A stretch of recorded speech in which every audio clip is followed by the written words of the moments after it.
Добрый вечер. Вы смотрите программу «Якутия в деталях». С вами Петр Васильев.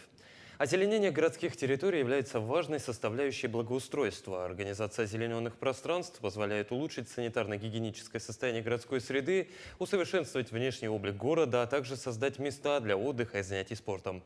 О том, как ведется эта работа в Якутске, мы сегодня и поговорим с Екатериной Павловой, советником главы города по озеленению. Екатерина Олеговна, здравствуйте. Здравствуйте. Очень рад видеть вас в нашей студии. В первую очередь хочу спросить вот что. С 2023 года вы работаете в администрации нашего города советником главы, как я и сказал вначале, по озеленению. Давайте расскажем нашим зрителям, чем занимаются люди в вашей профессии. Да, официально в должности советника главы я работаю с 1 февраля 2024 года. 24-го даже. Да. И правильно было бы называть меня дендрологом. Дендролог – это специалист, который занимается деревьями, занимается уходом за зелеными насаждениями, планирует посадочные мероприятия и контролирует работы по посадкам и по уходу за растениями.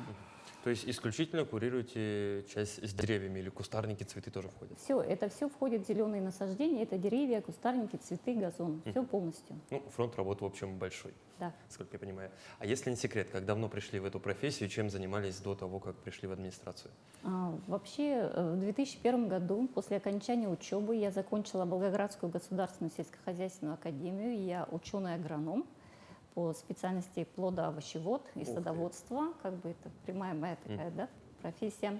Я вернулась домой на родину и устроилась в Якутский ботанический сад в отдел декоративных древесных растений, который занимается интродукцией растений. Интродукция, если это объяснить простыми словами, это когда растения переносятся с естественных мест обитания в более новые иные условия.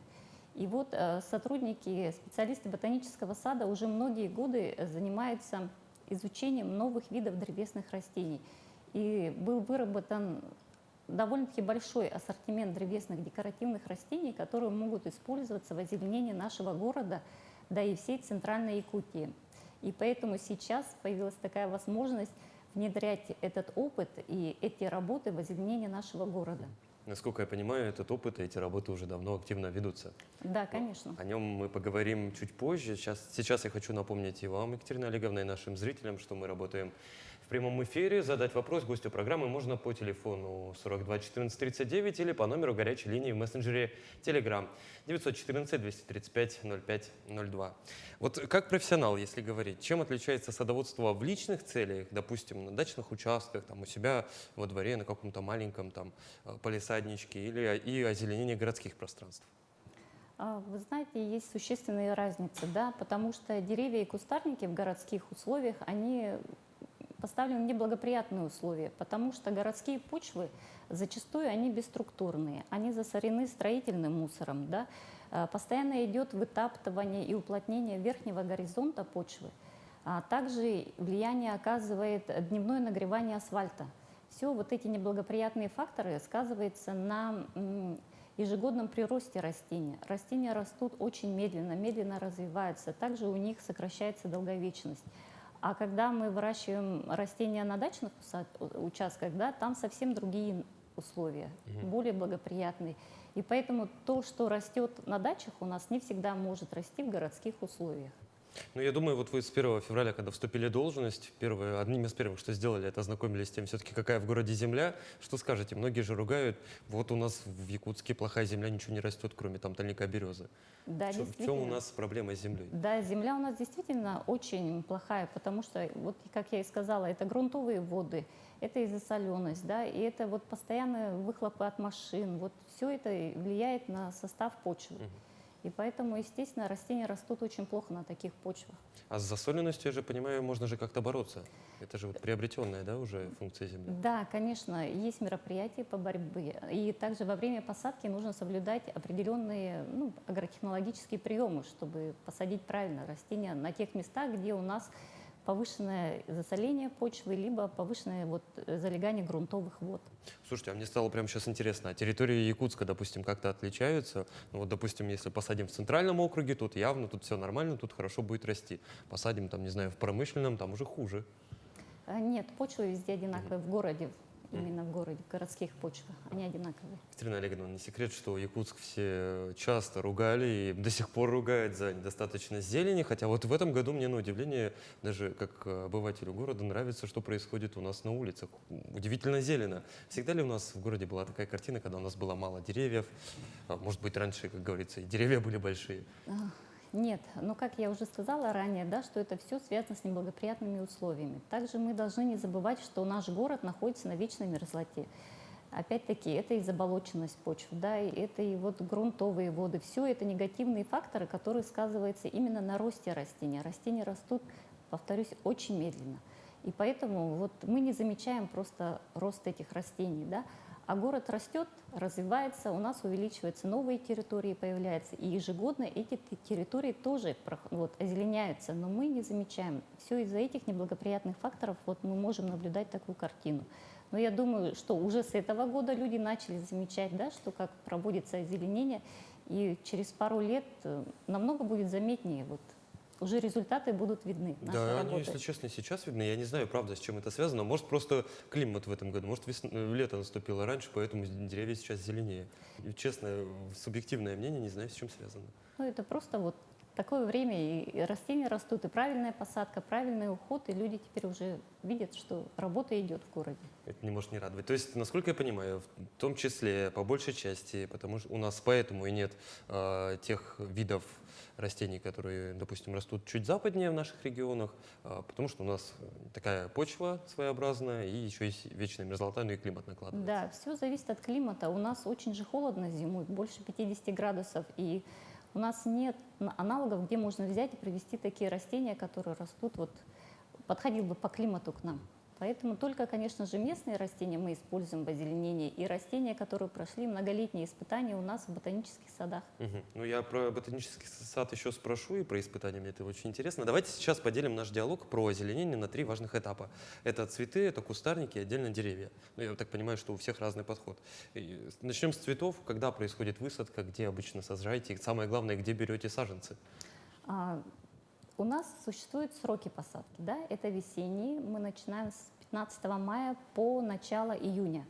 И осенние сроки посадки, это с 20 августа до конца сентября. Эти сроки более подходят для древесных растений. А высадка цветочной рассады у нас начинается в условиях нашего города в начале июня.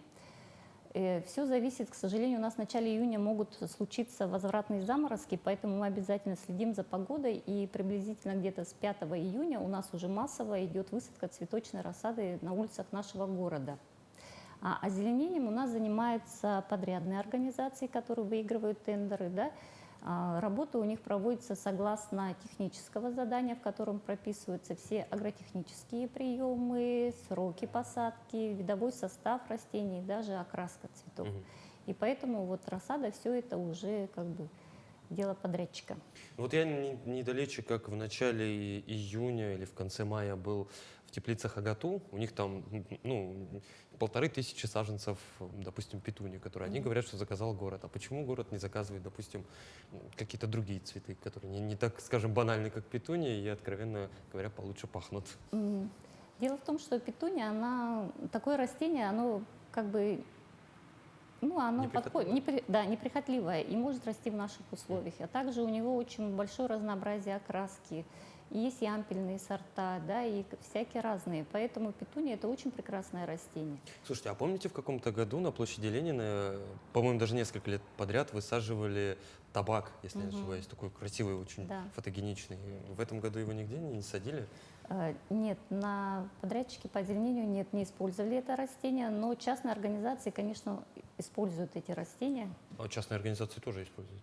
Да. Вот, насколько я понимаю, здесь Алроса здание прекрасно украшает себя, и Сургутнефтегаз. Там вообще просто, по-моему, выставка достижений буквально сельского хозяйства. Да. У них очень красивое озеленение. Ежегодно у них работают специалисты, ландшафтные дизайнеры. Вот это вот называется по-умному, на вашем языке. А если говорить про кустарники, что сажаем здесь? В основном в городе мы сейчас, ну и раньше высаживаем именно высокодекоративные растения, которые неприхотливые к нашим условиям, да.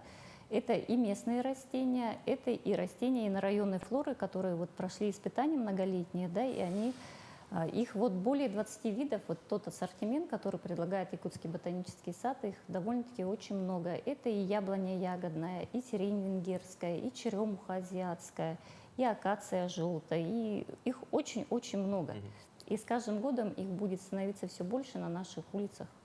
Ну, их становится уже больше. Я видел, как вы недавно относительно высаживали акацию на Ильминской, если не ошибаюсь, на Ильминской и на Пирогово. Да. Как она прижилась? Можно ли что сказать? Ну, Или пока рановато, только посадка заканчивается, и поэтому результат мы увидим уже, ну, ближе к осени нам будет понятно, как растения прижились или нет. А если, допустим, сирень сажать, она не перенесет заморозки у нас и зиму? Нет, у нас очень прекрасно растет сирень венгерская, которая, конечно же, иногда бывает, она обмерзает, но она очень хорошо растет, цветет, бывает очень высокая, до 1,5 метра дорастает. А где растет? Ну, мы сейчас пойдем.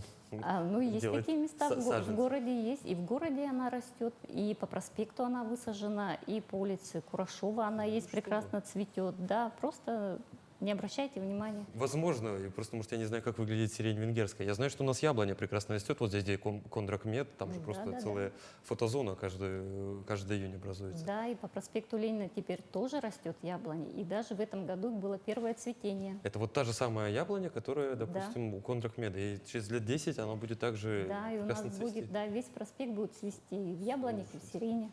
Но это обнадеживает. Уже хочется быстрее, чтобы эти 10 лет прошли, если честно, хочется это увидеть. А если говорить про работу ботсада, какую работу там проводят, вот именно в плане выращивания саженцев?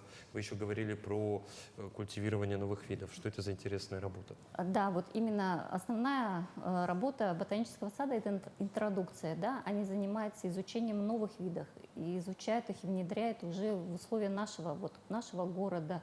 Также изучают не только древесные растения, там есть и многолетняя флора, различные цветы, лекарственные растения, плодовые растения. Там изучают очень много, ну, в основном, как бы пользуются спросом у населения. Это и смородина, это и жимолость. И очень много сортов стало, которые растет в наших условиях.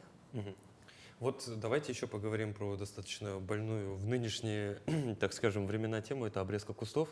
Мы с вами немножко поговорили до эфира о той работе, которая проводилась возле стадиона Туймада. Я понимаю, что она сейчас проводится в рамках подготовки, в том числе и к играм Дети Азии. Как этот процесс налажен в городе, именно декоративной обрезки кустарников и деревьев низкого роста? Мгм. У нас теперь будет ежегодно проходить такие мероприятия. Это называется уход за зелеными насаждениями. Это обрезка. Существует несколько видов обрезка. Санитарная обрезка, которую мы проводим на ивах, да, потому что ива очень быстро стареет, у нее очень много погибших побегов, которые нужно, конечно же, своевременно удалять. Есть формовочная обрезка, это когда придается определенная форма кустарникам. Вы ее можете наблюдать в этом году. Мы провели такую обрезку по улице Черяева, по улице Амосова, улице Кирова, улице Пояркова, площадь Орджоникидзе. Там были обрезаны боярышник и шиповник, были им приданы определенные формы. А так у нас обрезкой занимается специалист Якутдорстроя. Ну, все под контролем и без вреда для деревьев. Да, под моим контролем. В том числе. Отлично, да. А вот тут, если, допустим, какие-то пару советов от специалиста, как обрезать дерево правильно на своем хозяйстве. Я не говорю, что в городе нужно идти и обрезать Да, деревья. ни в коем случае в Да. самим городе обрезать деревья нельзя. Нужно обязательно взять разрешение на это мероприятие. А у себя на усадебных участках провести обрезку можно, да? Каких-нибудь плодовых кустарников, если вы видите, что допустим, смородину, возьмем смородину, если вы видите, что у вас уже смородина плохо плодоносит, то, конечно же, нужно провести обрезку омолаживающую, убрать несколько старых ветвей, омолодить этот куст. Либо, если вы хотите сформировать какую-то форму придать растению, также можно провести формовочную обрезку. Мгм. Это вполне несложно, каждый может этому научиться. Надо попробовать тогда. Но не в городе, не в городских Нет, ни реалиях. в коем случае. Екатерина Олеговна, хочу еще спросить тогда уже про деревья. Важный этап у нас остался. Администрация города долго спорила, что высаживать, какие сорта, какие виды деревьев. В итоге к чему пришли? Что у нас приживется лучше всего и что будем высаживать именно в плане деревьев? В плане деревьев, как я уже говорила, в первую очередь мы высаживаем высокодекоративные и неприхотливые растения, да, и это как я уже перечисляла, и рябина, и сирень, и яблоня, и черемуха, и акация, и рябинник рябинолистный, и смородина альпийская. Их очень-очень много.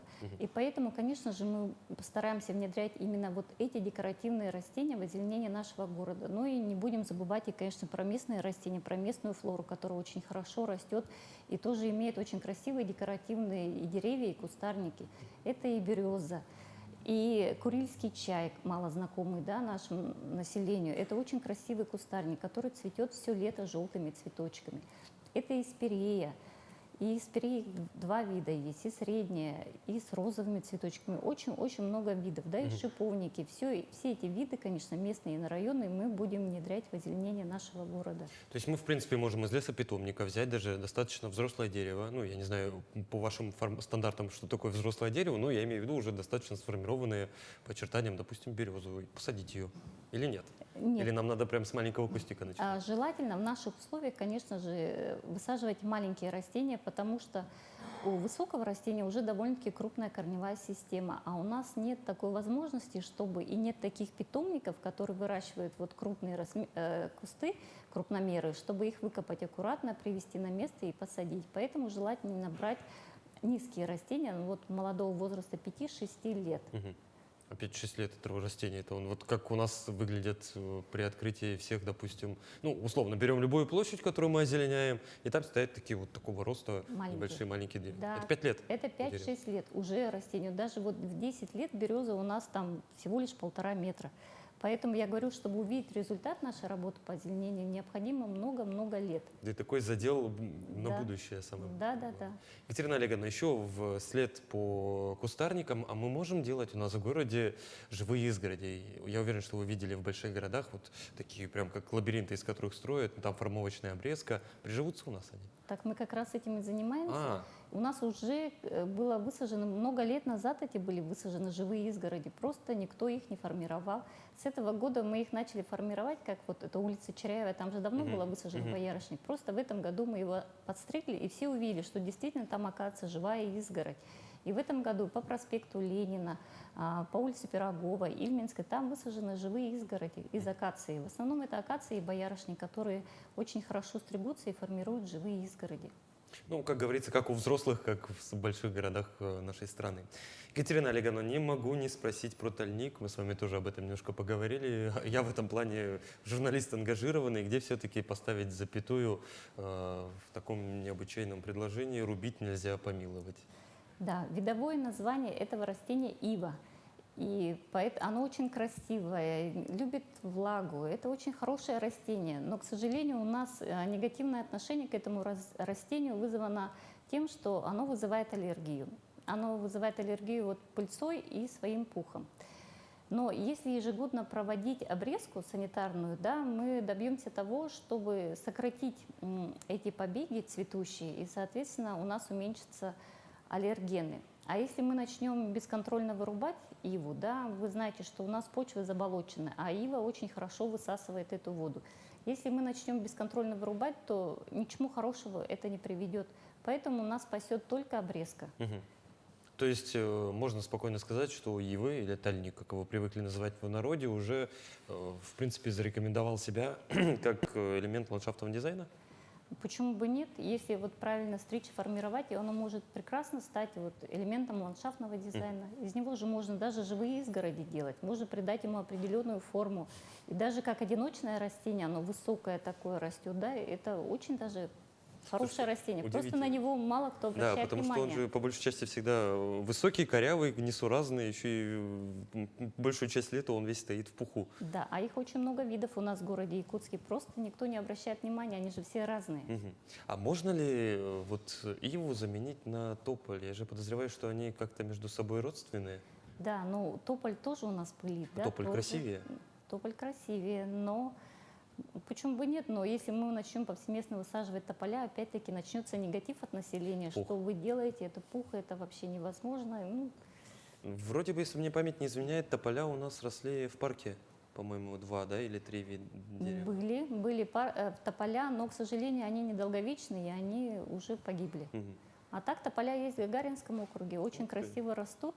Там можно наблюдать и высажены на площади ворота якутские тополя. тоже молодые саженцы, они вот приживаются, потихоньку растут. А они уже в июле, я так понимаю, начинают Скоро пускать, потому да. что не зря же песни все-таки Тополиный пух, из да. 90-х поются именно про жару июля, а не июнь, как у нас Мгм. сейчас. Да. Екатерина Олеговна, хочу задать еще такой вопрос. Самое главное в любом уходе за растениями — это, безусловно, сам уход. Вот как в городе ведется эта работа сегодня, как организован полив, про обрезку мы сегодня, безусловно, очень много говорим. Вот с точки зрения полива, какая работа? Да, безусловно, полив у нас в городе ведется. Если вы заметили, что с этого года он намного лучше стал проводиться полив, да, мы следим за этим, контролируем. Полив у нас занимается поливом Якутдорстрой. Опять-таки созданы специальные маршруты полива, да, по свежим посадкам, которым 3 года, и поливается почти каждый день. Через день по маршруту ходят машины и поливают. Соблюдая все нормы полива, конечно же, обязательно это нужно соблюдать. И поливаются не только деревья, но и все зеленые насаждения. Это и газоны, это и кустарники, ну и сами деревья. А не было мысли создать единую центральную систему полива вот с этими штуками, которые встраиваются в землю, не знаю, как они, поливалки называются? Да, автополив. Автополив, да. Да, мы, конечно же, думаем об этом и сейчас работаем над этим вопросом. А что для этого нужно? Создать вот эту вот систему, я так Ну, понимаю? это финансовый вопрос, Ага. во-первых, это очень денежно затратно, но мы сейчас об этом хотя бы по проспекту хотим начать, попробовать протестировать такие мероприятия. Слушайте, кстати, а газон у нас в городе может ли прижиться, вырасти? Есть ли вообще куда его садить? Газон, безусловно, если вы заметите, ну, ежегодно проходится посев у нас газона в городе Якутске, да. Тот же самый Сургутнефтегаз, который всем бросается в глаза, у него прекрасный газон, да, ежегодно зеленый красивый газон. Они же его стригут точно. Его Да. обязательно, потому что газон — это очень такой трудозатратный процесс, и за ним нужно очень хорошо ухаживать, постоянно поливать, постоянно стричь, постоянно там вот проводить какие-то удобрения, мероприятия различные. И если мы хотим такой газон, то нужно уже заранее знать, что это очень дорого и очень тяжело. Екатерина Олеговна, любая еще одна важная часть города — это озера наши. И у нас их достаточно много. И я думаю, вы наблюдали картину, когда вокруг озера вот это все заросшее камышами, старыми деревьями. Нужно ли с этим как-то бороться, или это своя экосистема, и туда не нужно пускать человека? Ну, почему бы нет? Конечно же, нужно бороться. Если мы видим, что возле озер росли растения, которые погибли, высохли, то надо обязательно их убирать, чтобы они дальше не заболачивали это озера, да. С камышом тоже ежегодно у нас ведется борьба и ведется стрижка этих камышей. Ну, а так хотелось бы, конечно, чтобы какие-то у нас были специальные службы, которые занимались этими озерами, очищали их, потому что очень их много заболоченных, именно они заболачиваются, наши озера. Ну, я, насколько знаю, есть управление, так скажем, округами, они занимаются аэрацией. Как минимум, Сайсарский округ Да, точно занимается вот аэрацией только Сайсарского озера. Возможно, даже не Сайсарского, но одного из озер, которые у них есть на территории, точно они это делают. Да-да. А если говорить о украшении, допустим, зелеными насаждениями территории жилых домов, кто за это должен нести ответственность? Могут ли инициативные граждане, бабулечки или просто активные жители подъездов у себя в палисадниках что-то высаживать, или для этого нужно разрешение администрации? Нет, безусловно, сами жители, они вправе озеленять свой двор, и с удовольствием они могут и высадить и деревья, и цветы, и ухаживать, и поливать. Это все уже как бы сами жители должны делать и могут это делать. Тогда давайте топ-3. Что можно ну, какой-то рейтинг небольшой из 3 пунктов, что можно высадить в своем палисаднике, что гарантированно выстоит, вырастет, и особого ухода это, в принципе, не требует. Главное, поливать и не мусорить. Ну вот самое главное, конечно, это уход. Мы должны понимать, что без ухода у нас ничего не вырастет. Да? У нас не те условия, и поэтому все равно минимальный уход, как полив, обязательно должен быть. Но тут на любой вкус можно посадить. Ту же черемуху, ту же яблоню, ту же акацию, даже бузину, боярышник, все что угодно. Любое растение будет расти, если будет уход. Был бы интерес. Да. Екатерина Олеговна, не могу не спросить вас как специалиста, как относитесь ну, не могу их по-другому назвать, как вандалов, людей, которые портят городские насаждения, которые вырывают цветы из клумб. Кстати, сам лично видел, что перед 1 сентября с городских клумб воруют те же самые петуньи, которые вы старательно сейчас высаживаете. Что делать с этими людьми? Ой, я очень негативно отношусь. Конечно, мне это очень больно видеть. И даже вот сейчас весной, когда у нас уже растаял снег, и мы увидели, что наши новые посадки по проспекту Ленина, они были уничтожены, к сожалению, самими людьми, пешеходами. Почему-то они все время хотят пройти не там, где надо, и идут прямо по зеленым насаждениям. И погибло очень много растений. Поэтому, конечно, очень негативно и очень как-то относишься к этому, как близко к сердцу принимаешь это. Ну так сколько работы было вложено? Да, это очень-очень тяжелый труд озеленения. А какую работу с ним вести? Профилактику? Или исправительную работу, пригнать их пересаживать? Даже не знаю, хотя бы информационно, чтобы они знали, что не надо ходить по зеленым насаждениям, что нужно беречь зеленые насаждения. Екатерина Олеговна, в этом году Якутск ждет большое событие, Игры «Дети Азии». Якутск, как хороший хозяин, уже готовится встречать гостей, так скажем, в полном убранстве. Какая работа уже проведена и что еще предстоит до 26 июня? Так, у нас в рамках проведения игр «Дети Азии» было озеленено 2 улицы. Это улица Ильминская и улица Пирогова. На этих 2 улицах было высажено порядка более 1000 растений и также посеян газон.